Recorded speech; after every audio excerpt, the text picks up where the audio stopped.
What's going on, everybody? My name is Curci, and we're going to talk about Halo Wars 2. So Halo Wars 2 is a real-time strategy game based in the Halo universe and is obviously a sequel to the first Halo Wars. The game continues the story about the crew of the Spirit of Fire that was like 30 years before the events of the first Halo game, like 30 years before a Halo was found. It was just telling you about the war between the Covenant and humanity, like right when it had first started, more or less. I'm not going to try to pretend that I'm an expert on like Halo lore, as much as I love the Halo franchise. Unless it's in the game, I'm not really sure how it played out. Spoilers for the original game if you haven't played it. I mean, you can play it if you want. I mean, I thought it was alright. This is the original, not this one, even though like this one is kind of alright as well. I'm not going to say too much, but I'm basically going to say that the Spirit of Fire, the UNSC ship, isn't able to make it home. They're kind of drifting. So what happens is that they go into cryosleep for the next 28 years, and then they wake up, and then Halo Wars 2 picks up. I don't know the exact dates. I just know that these guys were sleeping for 28 years, and now they're kind of up to date on everything that's happening now. So what is the story of this game? Well, they discover the Ark. And if you don't know what the Ark is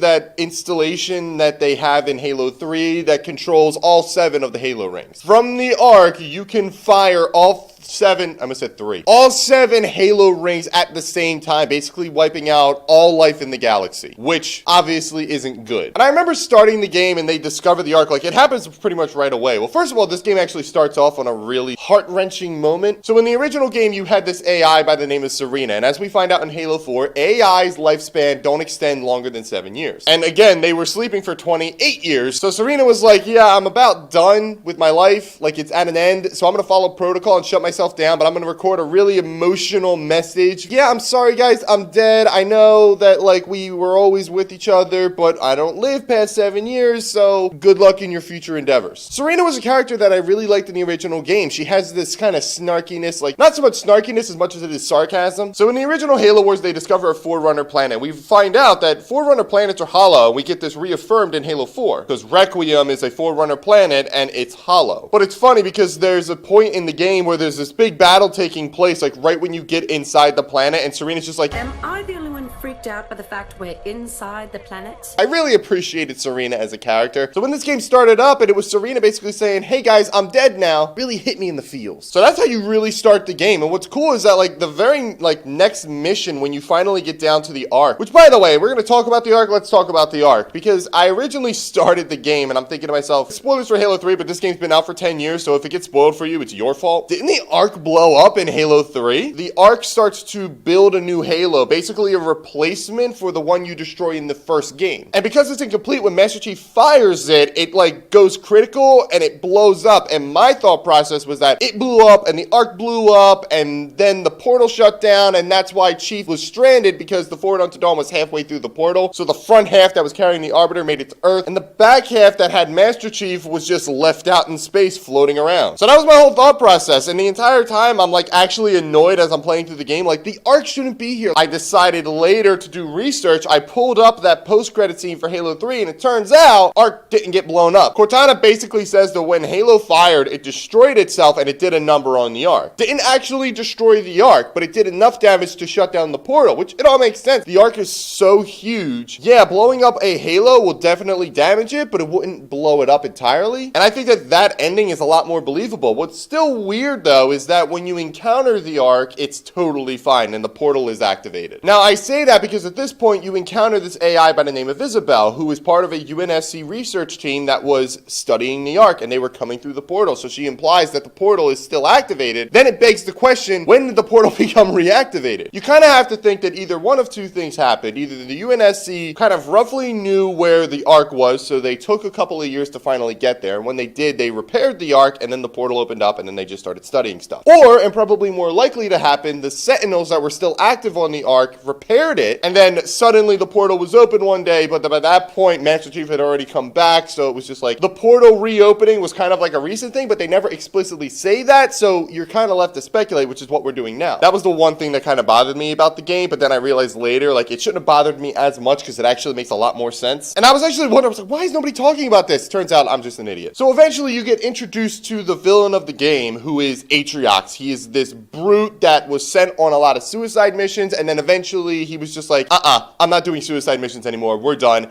And he rebelled against the Covenant. And when he did that, he kind of inspired a lot of other people to follow him. And therefore, we have the Banished. They're not part of the Covenant. They are exiled from the Covenant. They're banished. They're a separate faction. They rebelled against them. So they're over here now. And they're trying to take control of the Ark. And Atriox's introduction scene is so badass. Now, you have to keep in mind the following things. The game started up, we get this emotional goodbye from Serena, we get down to the planet, we discover this Ark, we see Isabel, she's playing the pronoun game, she's just like, he's here, he's coming, we gotta run. And the Spartans are like, who's coming? Like, what are you talking about? And then Atriox comes in, and he kicks the Spartans' asses, and then they have to run with Isabel, and they evac, and then some of them get separated, and I'm actually getting too much into the story, but that just sets the stage of the game. Then the rest of the game is just fighting over control of the Ark, but what's weird is that is really the only time you actually encounter Atriox. They really set up this character, and he's so badass, and you're thinking, wow, I can't wait to fight him, and then you never do. In fact, there's another brute that you encounter called Decimus, and arguably, he's more of the antagonist than Atriox is. They never stop talking about Atriox, but you never fight him, you keep fighting this Decimus guy. And that's the story, pretty much. I get what they wanted to do with the story, and the progression of it, them doing the missions and why they're doing that, I actually enjoyed it. I just kind of wish that, first of all, the ending didn't end on the cliffhanger that it did, that we had more Atriox, and that they kind of gave a little bit more explanation into the Ark itself, because that's the other thing that happens, is that all of a sudden they're geniuses and everything Halo. Like, 28 years you guys have been asleep, and now all of a sudden you know what a Halo is, how to integrate with its technology. Also, a thing that could have been easily explained in a throwaway line. Yeah, we don't know what a Halo is, we don't know what an Ark is. Isabel told us, so now we're good. But they never say that. They're just like, yeah, here's a Halo, we know what it does, that's the Ark, we know what that does. And every time somebody references something, we know what it is, and it's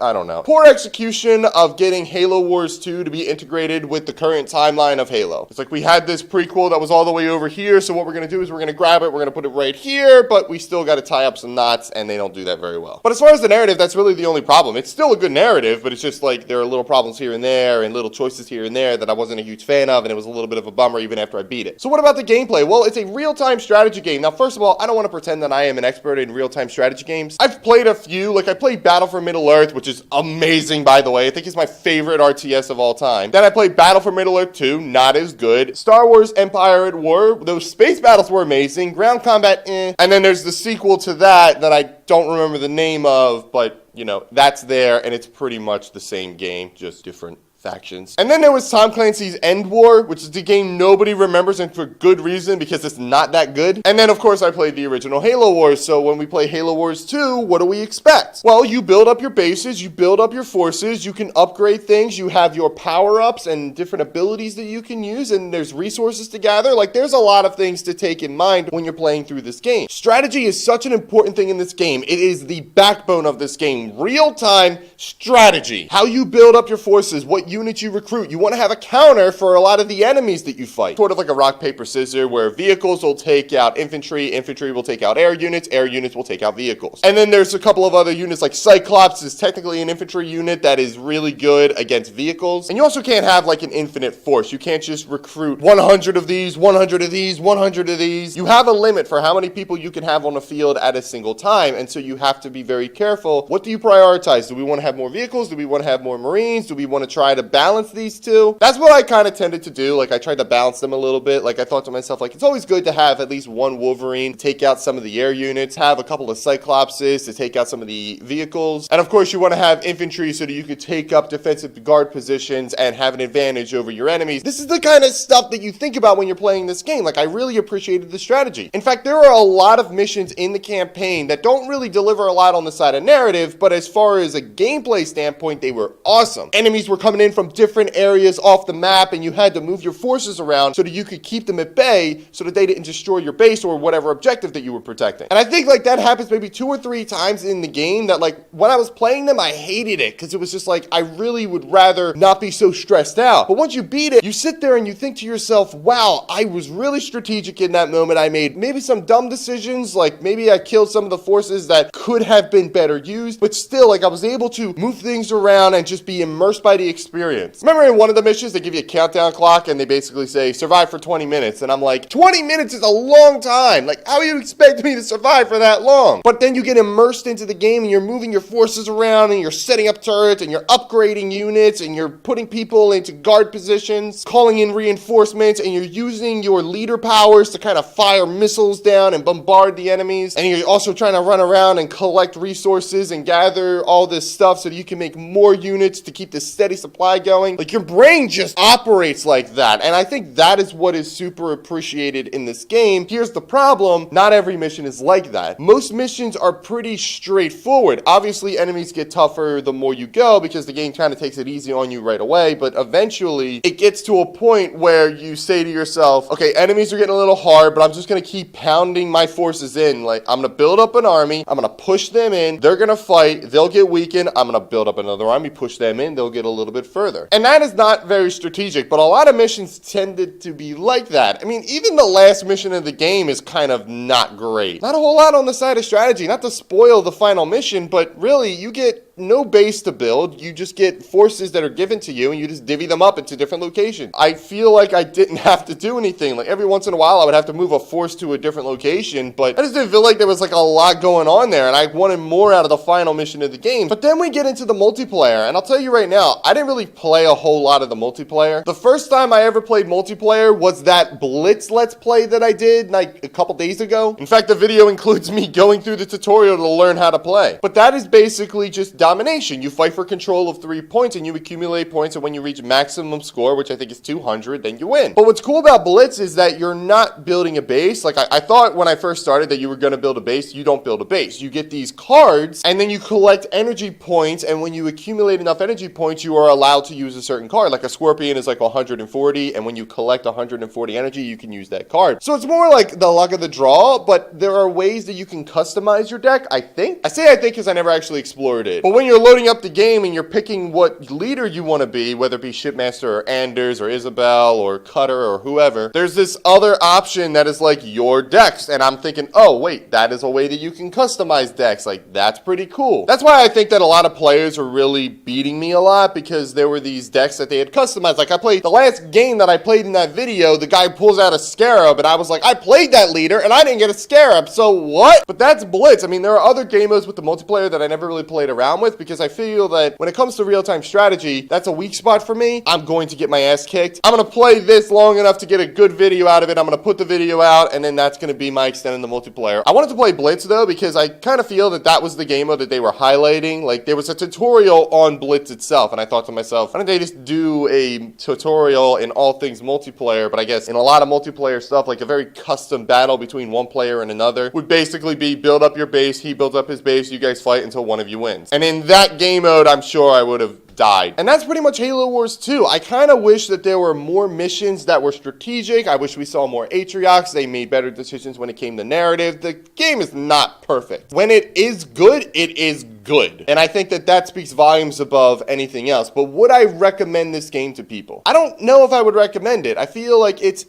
good when it's good, but when it's not, it's just eh. I would say that if you played Halo Wars and you liked it and you want a continuation of the story, then yes, play Halo Wars 2. But I don't know if I would recommend Halo Wars 2 beyond that. I feel like if you're a huge RTS fan, then sure, try it, see if you like it. But if you're not really into RTS and you don't really care about the Halo Wars story, probably pass. Which is a shame, because again, we go back to this thing of like, the game had shades of brilliance and it was really good when it was good. It just wasn't good all the time. That's pretty much it. So with all of that said, guys, thank you so much for watching. I will see you next time.